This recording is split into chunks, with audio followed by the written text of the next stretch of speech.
9 गांव में बार बार कह रहा हूं, 9 गांव की 70 से 100% आबादी विस्थापित की जाएगी। ये गुमराह करने वाला मामला है। बाहर के नेता जाए, प्रतिपक्ष के नेता जाए, कोई दिक्कत नहीं है, लेकिन राजस्थान के उन किसानों का बुरा नहीं करें, उनको गुमराह नहीं करें कि वर्षों से चंबल और दूसरी उसकी सहायक नदियों का पानी बहकर बेकार ही समुद्र में जा रहा है।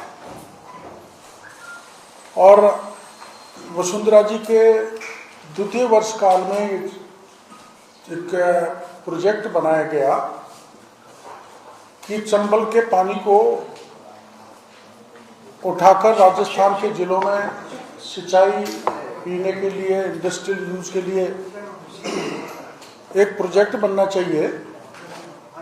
उस दृष्टि से एक नामी ग्रामी वेबकॉस कंपनी द्वारा एक प्रोजेक्ट बनाया गया, जिसके आधार पर ERCP का एक प्रोजेक्ट केंद्र सरकार को भेजा गया। और पिछली सरकार में, गहलोत साहब की पिछली सरकार में, इसकी जो डूंगरी डैम बनेगा, एक बहुत बड़ा डैम बनेगा, जिसकी कैपेसिटी रखी गई थी 230 मीटर, और उसमें उस समय पानी की भराव क्षमता आकी गई थी 2180 MCM।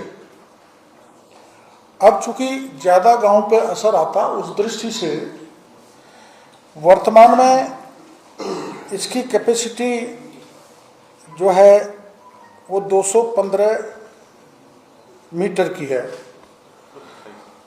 227.50 मीटर की। उसको पहले के बजाय कम किया और अब उसकी क्षमता होगी 540 MCM की। हाँ, 1528 MCM। इससे कुल 4,03,000 भूमि सिंचित होगी। हेक्टेयर 4,03,000 हेक्टेयर भूमि सिंचित होगी। 17 जिलों में पीने के लिए पानी जाएगा। करीबन 205 MCM इंडस्ट्रीज के लिए मिलेगा। और जैसा कि मैंने बताया कि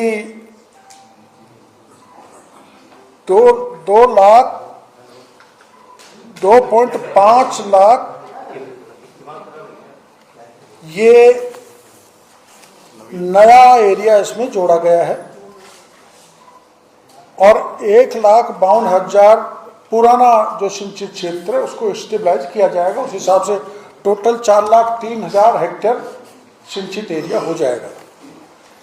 इसमें ड्रिंकिंग वाटर में 1744 MCM पानी है, इंडस्ट्रीज के लिए 205 मैंने बताया, इरिगेशन के लिए 2050 MCM पानी दिया जाएगा।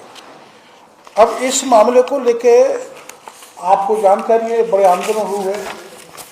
मैं भी प्रतिपक्ष में था जब मैंने लोकसभा में भी उठाया, राज्यसभा में भी उठाया, विधानसभा में, और 1985 से जब इसका नाम इंदिरा गांधी लिफ्ट परियोजना थी, जिसका नाम अब ERCP PKC रखा गया है। और राज्य के पूर्वी राजस्थान के 13 जिलों के सभी दलों के नेता ये चाहते थे कि ये प्रोजेक्ट स्वीकृत होना चाहिए, और ये बड़ा मुश्किल था। लेकिन हमारी इस सरकार ने, भजनलाल सरकार ने इसको परसू किया। कई बार दिल्ली में मीटिंग हुई, कई बार यहाँ हुई, टेक्निकल रिपोर्ट हुई, वेबकोस के साथ फिर हुई। हमारे सिंचाई मंत्री जी इसमें एक्टिव रोल इन्होंने अदा किया। और आपको पूरी जानकारी है कि प्रधानमंत्री जी खुद यहाँ पर दादियाम आए और बड़ी सभा में इसकी घोषणा की। जो मोटी मोटी इसकी लागत आज करीबन 85,000 करोड़ रुपए इस योजना में खर्च होंगे, मोटा मोटा।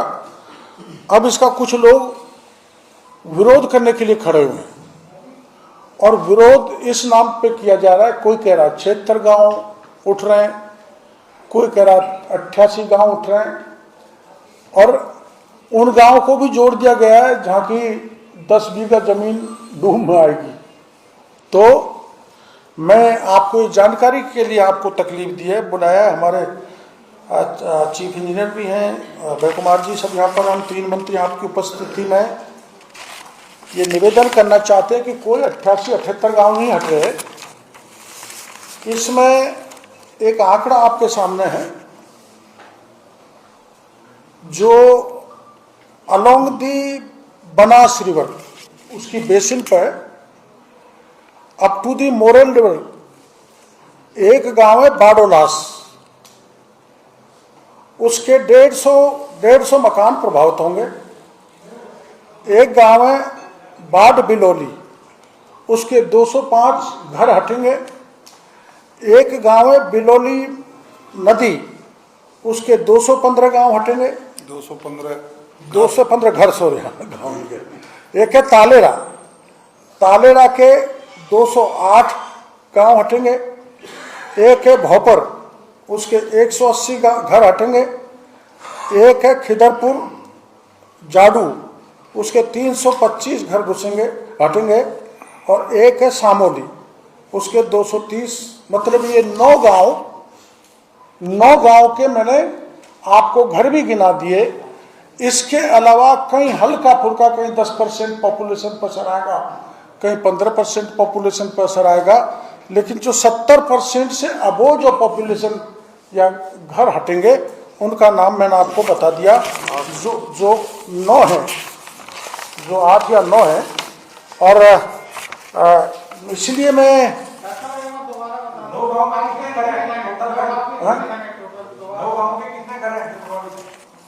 9 गाँव के घर अभी बताता हूँ। बाड बिलोली ये सवाई माधोपुर में है, इसके प्रभावित मकानों की संख्या 205। बिलोली नदी ये भी सवाई माधोपुर में है, इसके प्रभावित गांवों की संख्या 215 घर की सॉरी। और भूरी पहाड़ी ये पूरी जाएगी, क्योंकि ये बिल्कुल उसमें है मझधार में, इसके 800 घर हटेंगे। ऐसे ही तालेरा, इसके 800 मकान जाएंगे। 200 800 तो भूरी पहाड़ी थे। तालेरा के 200, भोपुर के 130, जाडू के 325 और रूपपुरा के 110, पदमपुरा के 175 और कराड़ी के 140। ये करौली के हैं। मतलब ये सपोटरा का एक नाला है बहुत बड़ा, उस नाला के 3 गांव हैं नाला के पास, जिसमें रूपपुरा है, पदमपुरा है और किराड़ी है। और ऐसे ही मोरेल जंक्शन पर भूरी पहाड़ी है, तालेरा है, भोपर है, जाडू है। ये टोटल 9 हो गए। आपको कॉपी 9 गांव के होंगे 5667 प्रभावित जनसंख्या। 2350 है। ये क्या है? अच्छा 16 गांव के अलावा 9 गांव के अलावा कुछ गांव ऐसे हैं जिनकी कहीं 100, कहीं 50, कहीं 150 आबादी प्रभावित होगी। इन 9 गांव की है 2350 जनसंख्या पर सीधा असर पड़ेगा। और इसमें जो मैंने आपको बताया कि करीबन 4,03,000 हेक्टेयर भूमि की सिंचाई होगी। 15% इसका इंडस्ट्रियलाइजेशन में काम देगा।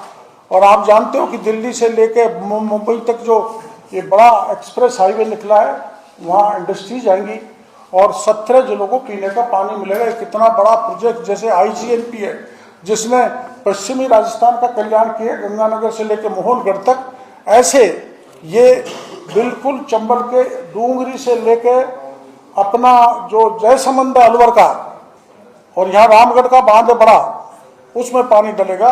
रामगढ़ से पानी छोड़ा जाएगा जो भरतपुर तक जाएगा, तो पूरा इलाका रिचार्ज होगा। उस संबंध में टेक्निकली आपको एक पीपीटी भी हम बताएंगे। क्यों है तैयार? आप वो देख लो, कोई क्वेश्चन करना तो बताओ। नहीं, इनका क्लियरिटी हो जाए, कितने गांव में कितने घर हटेंगे, कितनी आबादी। मैंने आपको बता दिया, जो 9 गांव आपको बताए मैंने, उसमें 2350 की जनसंख्या प्रभावित होगी। और उसके अलावा 7 गांव हो रहे हैं जिसकी टोटल मिला के 4300 जनसंख्या पर असर आएगा। गलत है। हाँ, हो रही है, हो रही। लोकतंत्र में सबको अधिकार है, वो आंदोलन कर रहे हैं, टिकैत साहब भी आए, दूसरे नेता भी जा रहे हैं, पर ये गुमराह करने वाला मामला है। बाहर के नेता जाए, प्रतिपक्ष के नेता जाए, कोई दिक्कत नहीं है, लेकिन राजस्थान के उन किसानों का बुरा नहीं करें, उनको गुमराह नहीं करें जिनके चेहरे पे खुशहाली आने वाली है, जिस पे भारत सरकार माननीय प्रधानमंत्री मोदी जी के मेहरबानी से 85,000 करोड़ रुपए राजस्थान में खर्च होंगे। कृषि का उत्पादन कितना बढ़ेगा, एम्प्लॉयमेंट जनरेशन कितना होगा, वहाँ कितनी खुशहाली लौटेगी, तो ये उनको समझना चाहिए। गाँव वालों को मैं निवेदन करना चाहूँगा इस पत्रकार वार्ता के जरिए, वो गांव भी हम बता देंगे जिनको कितना पानी मिलेगा। सबसे ज़्यादा पानी सवाई माधोपुर करौली को मिलेगा, और जिलों को भी पानी ड्रिंकिंग वाटर के अलावा सिंचाई के लिए जाएगा। इसलिए इतना बड़ा फायदा राजस्थान के 17 जिलों को होने वाला है। पर यह बात सही है, इसको स्वीकारने में हमें कोई दिक्कत नहीं है कि इसमें 9 गांव ऐसे हैं जिनकी 70 से 100% आबादी को विस्थापित किया जाए। किसी भाई को गुमराह होने की आवश्यकता नहीं है। 9 गांव में बार बार कह रहा हूं, 9 गांव की 70 से 100% आबादी विस्थापित की जाएगी। उनके विस्थापन के लिए सारा सड़क, स्कूल, मकान, सब कुछ सुविधा बना के सरकार देगी। और मैं अपील करूंगा कि किसी को गुमराह होने की आवश्यकता नहीं है। पंचायतों के चुनाव आ रहे हैं, राजनीतिक फायदे के लिए किसानों को बहकाया जा रहा है, परेशान किया जा रहा है। वो भी उन किसानों को जो 30-40 साल से ERCP की मांग कर रहे हैं, चंबल का पानी उनके खेतों में जाए, उसकी मांग कर रहे हैं। उनके खेतों में जब चंबल का पानी सिंचाई के लिए जाने के लिए समय आया है, तो कुछ लोग उनको गुमराह कर रहे हैं। मैं उनसे अपील करूंगा, किसी प्रकार से गुमराह नहीं हो, हिंसा पे उतारू नहीं हो। आप उस इलाके के लोग कहीं भी बुलाओगे तो बड़े से बड़े सिंचाई विभाग के अधिकारियों को, हम तो इतने संवेदनशील है कि जहाँ भी कोई घटना हुई, एक जगह घटना हुई, मैं बेडम साहब कन्हैयालाल जी वहाँ पर पहुँचे। जहाँ भी किसान अपने आप को तकलीफ में महसूस करेगा, हम खुद ही उनके साथ कंधे से कंधे मिला के तैयार है राजस्थान के किसान के लिए। लेकिन किसानों से हमारी अपील है, ये गुमराह करने वाले आपको गुमराह करके चले जाएंगे। आप किसी भी प्रकार से किसी भी स्थिति में कानून को हाथ में नहीं ले। कोई आपको कोई बात कहनी है तो आ जाए। मैं बीच में माननीय सिंचाई मंत्री जी से भी किसानों को मिला चुका हूँ। माननीय सिंचाई मंत्री जी ने किसानों को संतुष्ट किया है। फिर भी कोई प्रतिनिधिमंडल आना चाहे तो सरकार उनसे बात करने के लिए तैयार है। जो आंकड़ा है वो सच्चाई का है। सरकार कतई गुमराह नहीं कर रही। 9 गांव के अलावा 7 गांव और हैं जिनकी थोड़ी थोड़ी, कहीं 10%, कहीं 30%, कहीं 35% आबादी पर असर आएगा। बाकी ये जो 78 और 86-88 गांव कर रहे हैं, ये किसानों की आंखों में धूल झोंकने का काम कर रहे हैं। ऐसे नेताओं से सावधान रहने की जरूरत है।